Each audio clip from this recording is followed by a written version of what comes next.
익산까지 덮쳐버렸습니다. 우리 북일교회도 모처럼 준비한 이 성찬도 취소되고 예배도 다시 축소되었습니다.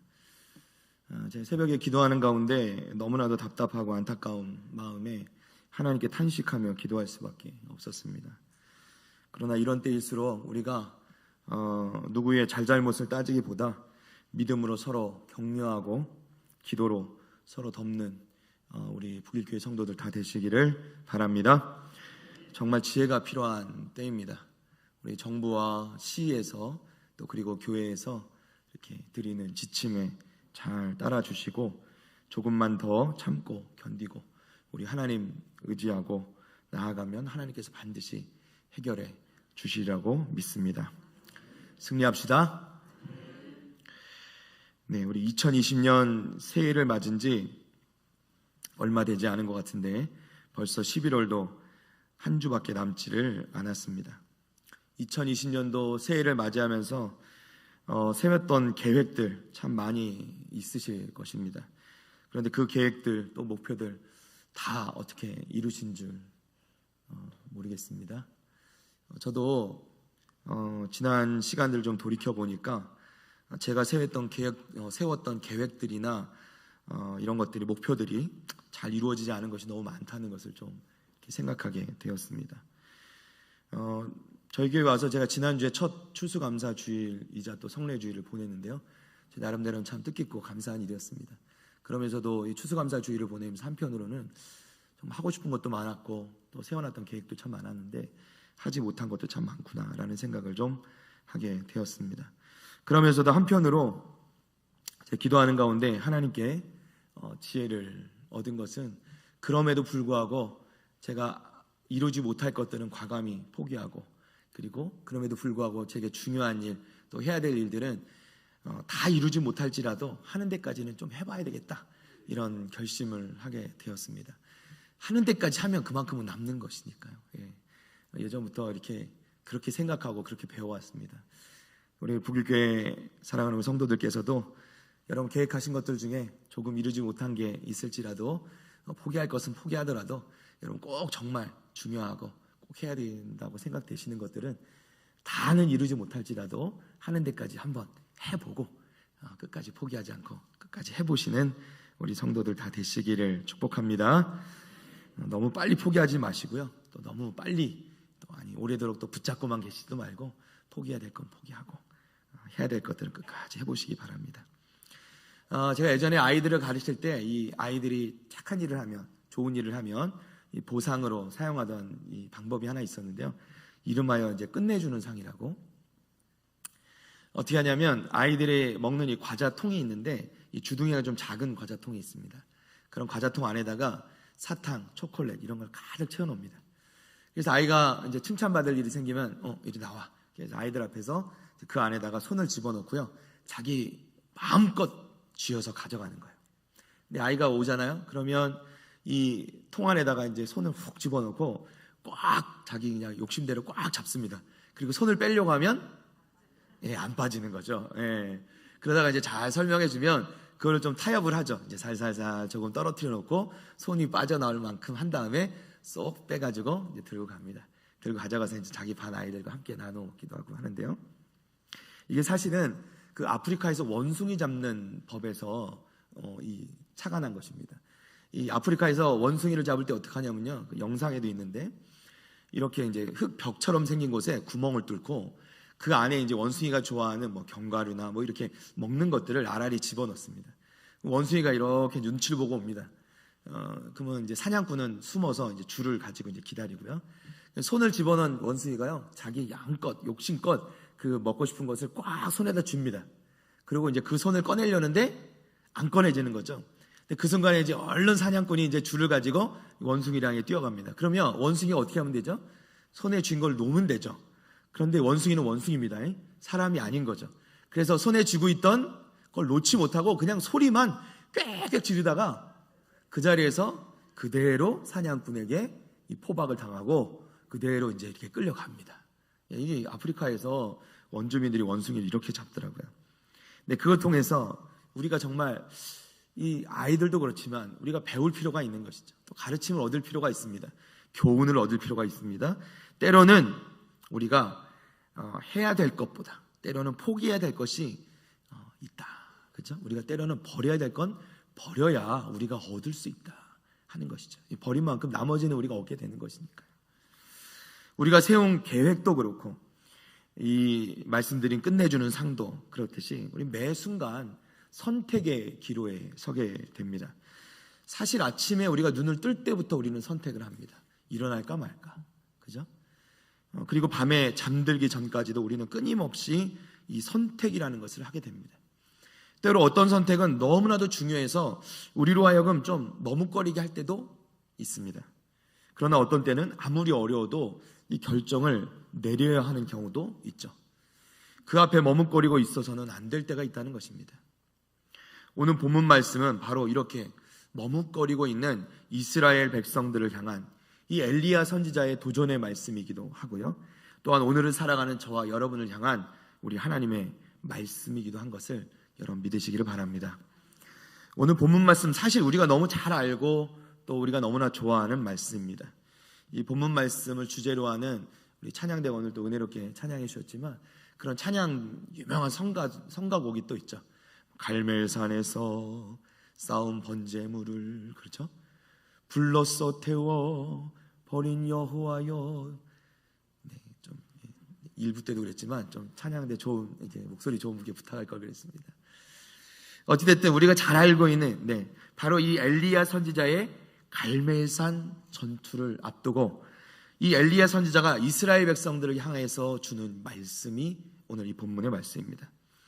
여호와의 선지자 엘리야는 갈멜산에서 바알 선지자 450과 아세라 선지자 400명 도합 850명과 850대 1로 싸우는 이 전투를 지금 이 싸움을 시작하려고 하고 있는 상황입니다. 좀 더 간략히 설명드리자면 이 엘리야 당시의 북이스라엘은 그야말로 영적으로 또 도덕적으로 더 이상 타락할 수 없을 정도로 타락하고 어두운 시대였습니다. 아합 왕은 열왕기서에 기록된 것처럼 역대 모든 왕들보다 여호와 앞에 보시기에 가장 악한 왕이었다. 더 악하였다라고 이 아합 왕을 평가합니다. 거기에다 더해서요. 그 아합 왕이 얻은 이 이방 민족의 여인이었던 이세벨 왕비는 자신이 섬기던 이방 나라 이 바알신 아세라신을 끌고 들어왔을 뿐만 아니라 그 바알과 아세라 이 우상을 섬기는 이 제사장들도 모두 끌고 들어오고요. 뿐만 아니라 곳곳에 이 우상 신당을 세우고 또 이것을 백성들로 하여금 강제로 섬기게 했고 뿐만 아니라 여호와 하나님을 섬기는 선지자들은 잡아다가 핍박하고 심지어 죽이기까지 한 악명 높은 여인이 바로 이 이세벨이었습니다.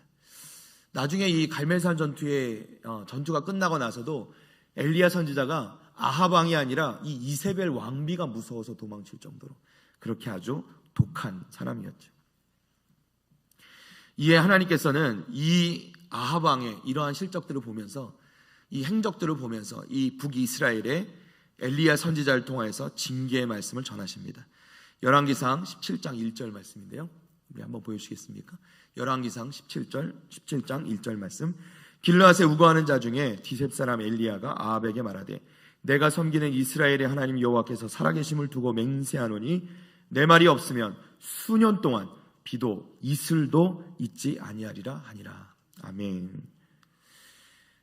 하나님의 징계인데요. 하나님께서 이 북이스라엘 향하여서 수년 동안 비도 심지어는 이슬도 있지 아니하겠다라고 말씀을 해주십니다. 징계를 내리십니다. 이후에 하나님 말씀대로 정말 이스라엘에는 큰 가뭄이 들고 이것은 3년 동안이나 지속되어집니다. 성도 여러분, 이스라엘 땅에 다른 어떠한 재앙보다도 무서운 재앙은 바로 이 가뭄입니다. 이스라엘은 이 광야 지대가 많이 있죠. 이 광야 지대는 그야말로 광야입니다. 우리가 이른바 말하는 사막이죠. 사막이 왜 사막입니까? 물이 없어 사막인 것입니다. 뭐 나무도 가끔 있다고 하는데 그 나무는요 실제로 가서 보면 우리가 생각하는 막 이 푸르른 나무가 아닙니다. 오아시스가 있다고 하지만 그것도 정말 오아시스, 그야말로 어쩌다 있는 것이지 항상 있는 것이 아니고요. 그야말로 사막은 끝없는 모래 사장이 펼쳐진 곳이 이 사막이고 광야인 것이죠. 이 이스라엘 광야지대에 3년간이나 비가 오지 않게 되었다는 것은 이건 엄청난 이스라엘을 향한 재앙이 되는 것입니다. 3년이 다 지난 후에 하나님께서는 엘리야 선지자를 불러 다시 아합 왕에게 보내셨습니다. 가뭄으로 3년이 지났습니다. 아합 왕도요, 아마도 모르긴 몰라도 도끼가 아주 오를 대로 올랐을 것입니다. 이 아합 왕 앞에 엘리야 선지자가 나서게 되는 것이죠. 그리고 엘리야는 그 유명한 말씀드린 이 850대 1의 갈멜산 전투를 이 아합 왕에게 제안하게 되는 것입니다. 아합 왕도 화가 났기 때문에 받아들일 수밖에 없는 것이죠.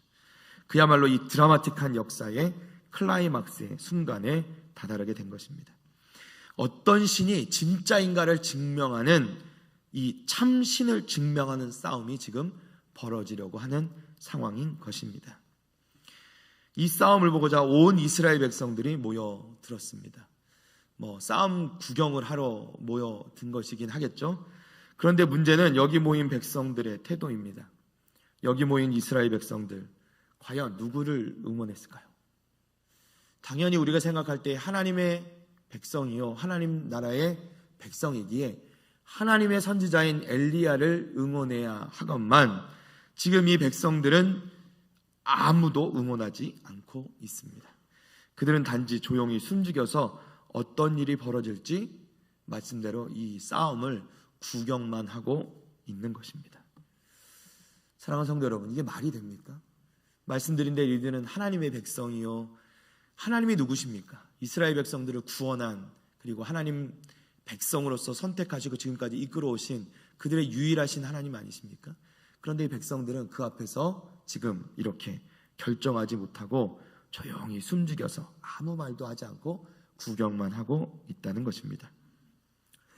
그런데 사실 이 상황을 잘 살펴보면 어느 한쪽을 선택하기가 쉽지 않았을 거라는 생각은 듭니다.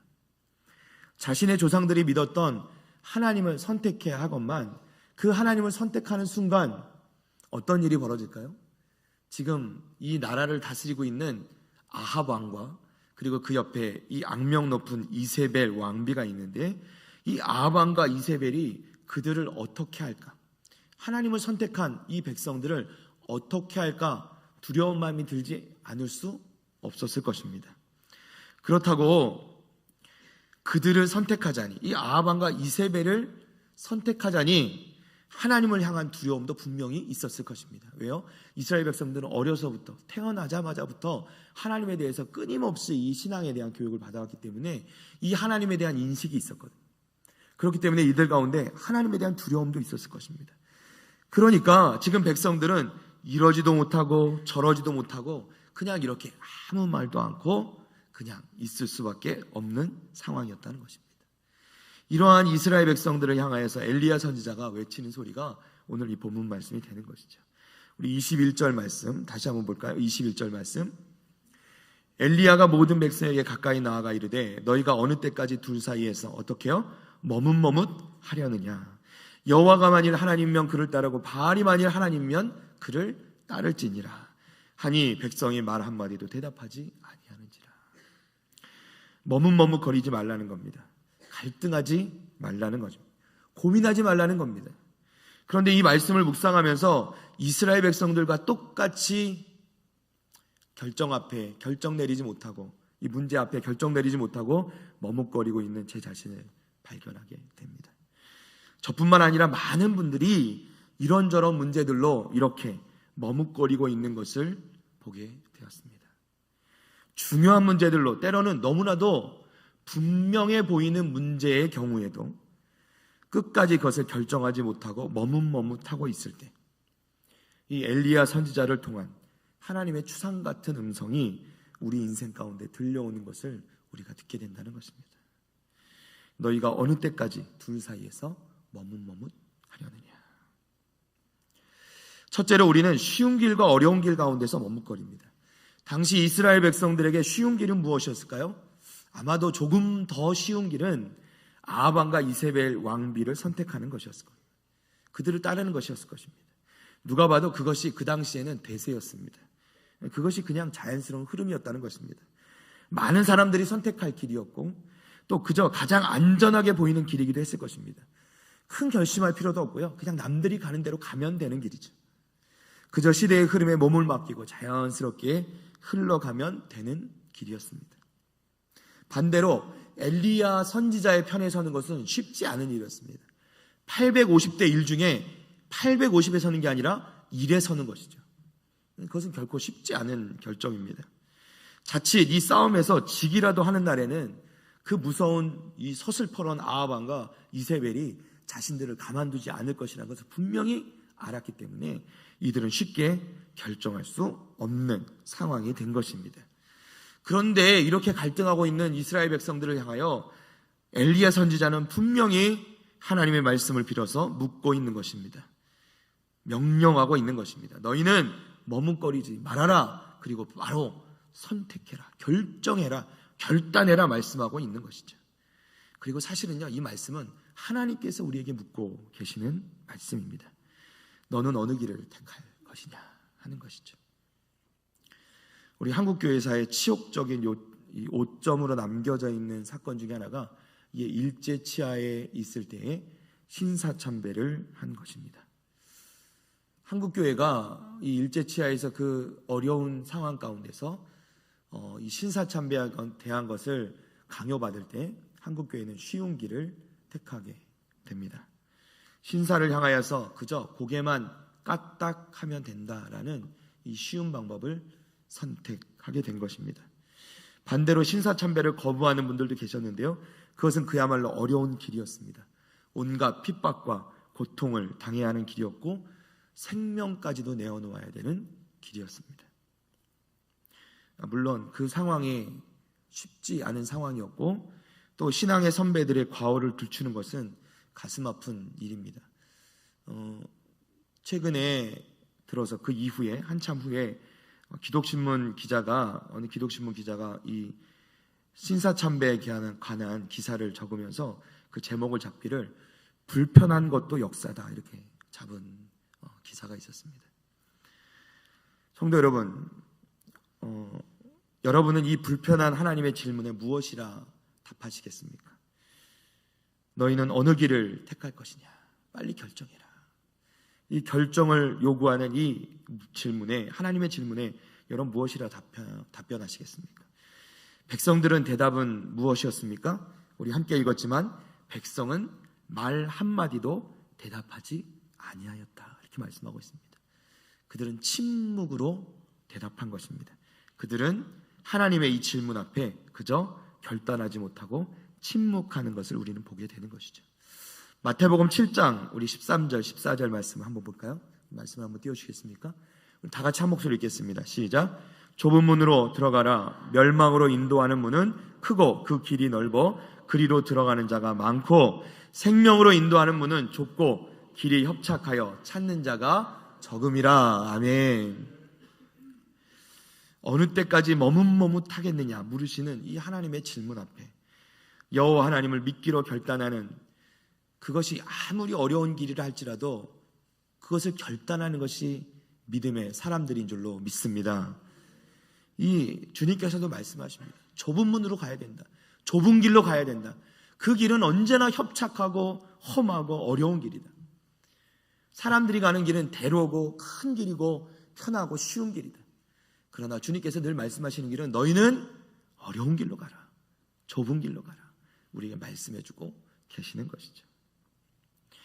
사랑하는 성도 여러분, 그것이 아무리 어려운 길이라 할지라도, 우리 눈에 세상적으로 봐선 참 쉽지 않은 길이라 할지라도, 그것이 손해보는 길이라 할지라도, 누가 봐도 그것은 희생해야 되는 길이라 할지라도 여러분 믿음으로 결단하시고 믿음으로 그 어려운 길을 선택하는 우리 성도들 다 되시기를 다시 한번 축복합니다. 두 번째로 우리는 사망의 길과 생명의 길에서 머뭇거리게 됩니다. 우리에게 주어지는 선택의 문제 중에 어떤 것은 가벼운 것도 있고 아주 중요한 것도 있습니다. 또한 우리가 중요하다고 생각하는 것이 의외로 가벼운 것일 때도 있고요. 또 우리가 가볍게 생각한 것이 의외로 중요한 일이 될 때도 있습니다. 그 중에 이 신앙의 문제는 결코 가볍지 않습니다. 왜냐하면 이것은 단지 이 땅의 삶에 대한 문제가 아니라 우리에게 영원한 죽음과 삶의 문제이기 때문에 그렇습니다. 이스라엘 백성들 문제도 가볍지 않았습니다. 그들은 그저 입 다물고 가만히 앉아서 구경만 하면 될 거라고 생각한지 모르겠습니다. 그러나 이스라엘 백성들에게 주어진 이 선택은 반드시 해야 되는 선택이었고, 그것은 단지 그냥 이 땅에서 그들의 안위를 결정하는 문제가 아니라 그들의 영혼을, 그들의 생명만 주관하는 것이 아니라 영혼을 죽이기도 하시고 살리기도 하시고 우리의 영원한 생명과 죽음을 결정하시는 그 하나님을 선택하느냐, 그렇지 않으면 아무것도 할 수 없는 우상을 선택하느냐, 그 둘 중에 하나를 선택해야 되는 결정이었다는 것입니다. 그러나 그들은 그럼에도 불구하고 그 중요성을 알지 못하고 머뭇거리고 결단하지 못하고 있는 모습을 우리는 보게 되는 것이죠. 우리 요한복음 6장 46절로 48절까지 말씀 잠깐 보겠습니다. 우리 한 목소리 읽어볼까요? 이는 아버지를 본 자가 있다는 것이 아니니라 오직 하나님에게서 온 자만 아버지를 보았느니라. 진실로 진실로 너희에게 이르노니 믿는 자는 영생을 가졌나니 내가 곧 생명의 떡이니라. 아멘. 예수님께서는요, 영생의 말씀을 전하십니다. 내가 곧 생명의 떡이라. 나를 먹는 자는 생명을 얻게 된다라고 복음을 선포하시고 제자들에게, 그를 따르는, 예수님을 따르는 모든 제자들에게 이 말씀을 전하십니다. 이 생명의 말씀을 전하십니다. 그런데 이 생명의 말씀을 듣고 난 이후에 예수님을 따르던 제자들 가운데서는 그 반응이 서로 갈리게 됩니다. 어떠한 반응을 보이는가? 우리 역시 요한복음 6장 66절에서 69절까지 말씀입니다. 우리 다 같이 읽어보겠습니다. 그때부터 그의 제자 중에서 많은 사람이 떠나가고 다시 그와 함께 다니지 아니하더라.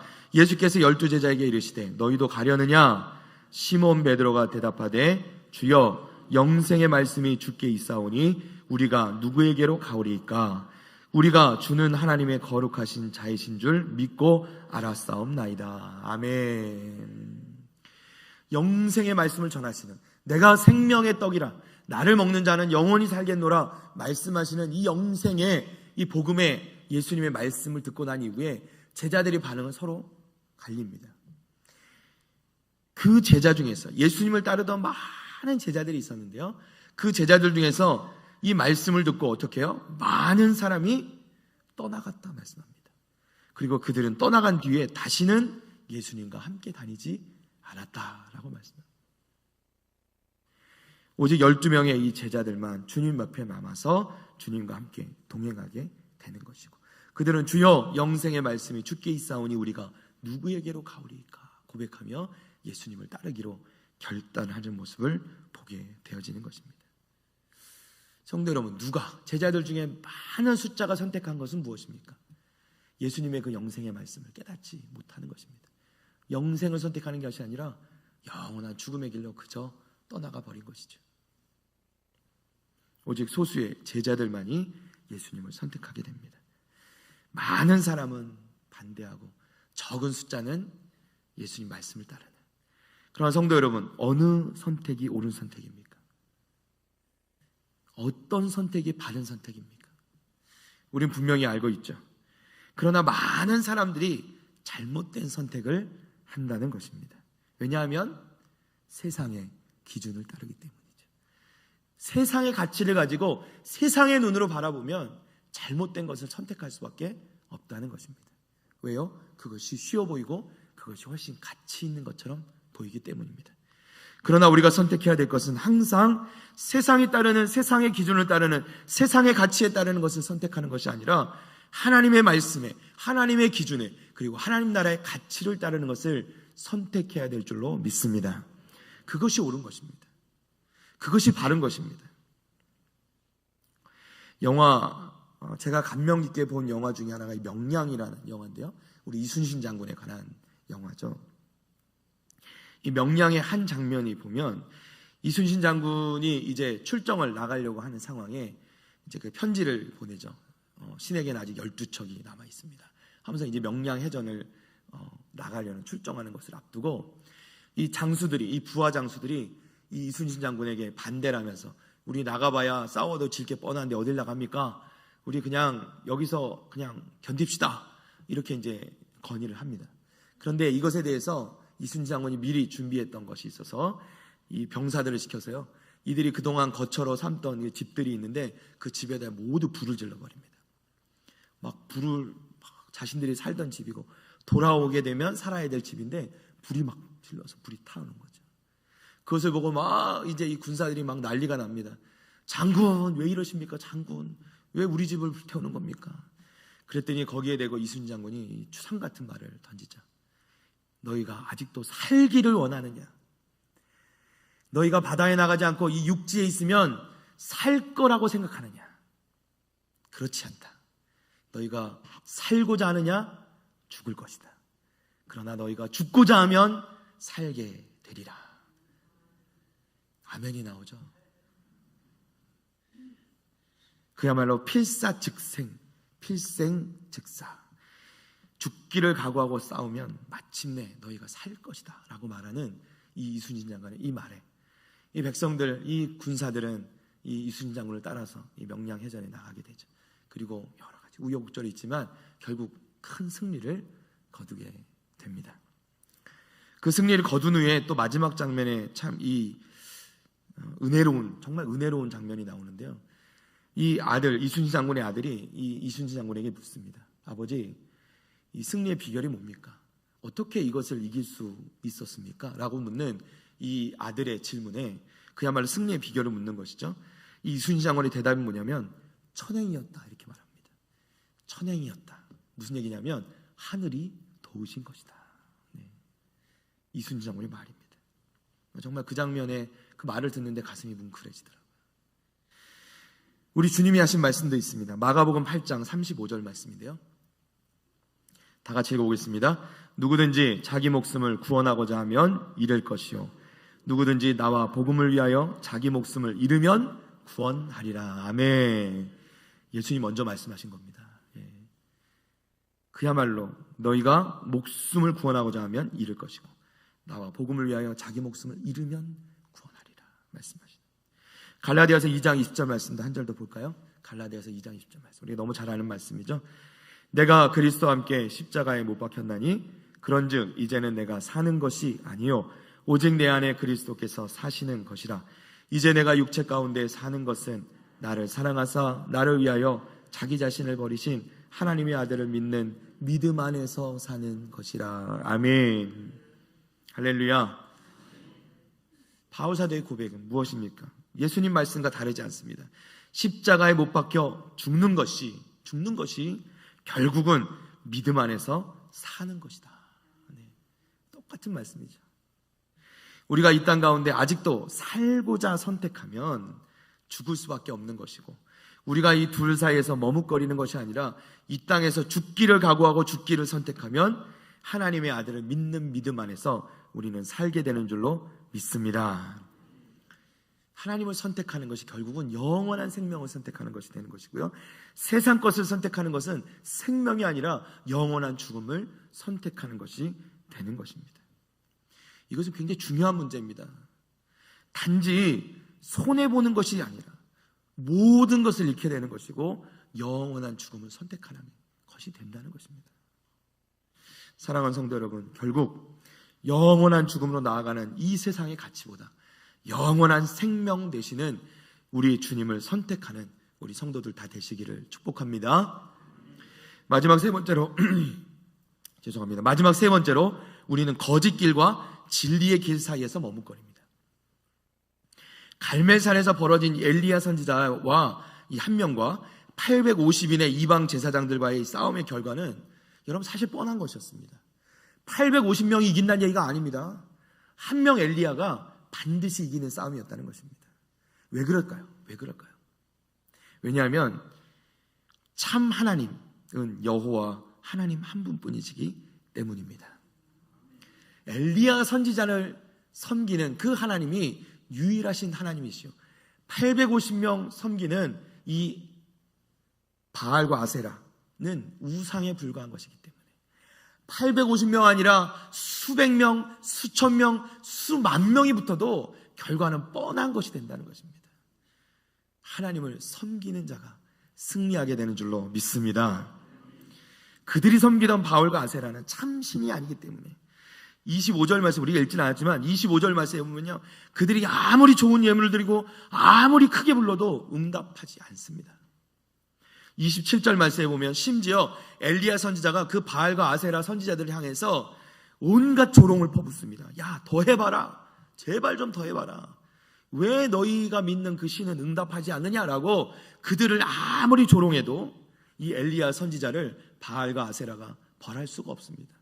왜요? 그들은 우상에 불과하기 때문입니다.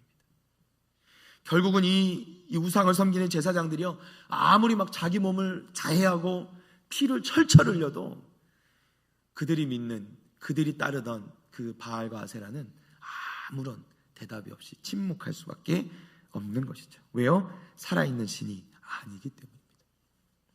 자, 이제 엘리야가 나섭니다. 엘리야가 믿는 하나님은, 우리 하나님은 참 하나님이십니다. 엘리야의 방법을 보십시오. 번제물 위에요, 엘리야는 물 12통을 길어다가 그 번제단 위에다가 쏟아 붓습니다. 완전히 그 제물과 제단이 푹 적셔질 때까지 그 물을 부었습니다. 그리고 엘리야가 기도하기 시작합니다.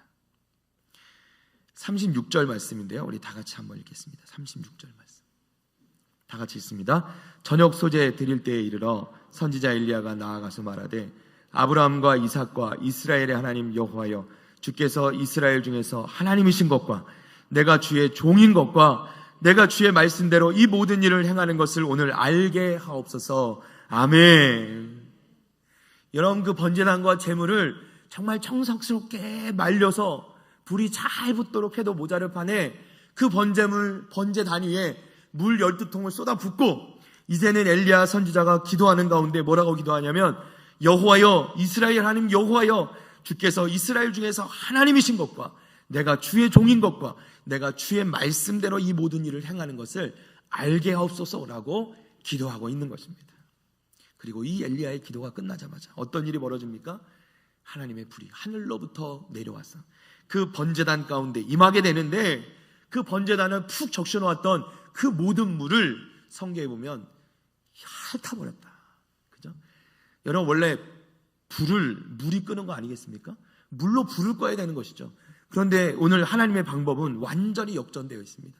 하나님의 불이 그 물을 모두 핥아버리고 그 모든 물을 삼켜버리는, 그 번제단 위에 제물까지도 삼켜버리는 기적을 경험하게 된 줄로 믿습니다. 왜요? 하나님의 불이시기 때문에. 하나님은 살아계신 참 하나님이시기 때문에 그 하나님의 불이 임하게 될 때 그 어떠한 것일지라도 살라질 수밖에 없고, 그 어떠한 것일지라도 태울 수 있게 되는 줄로 믿습니다.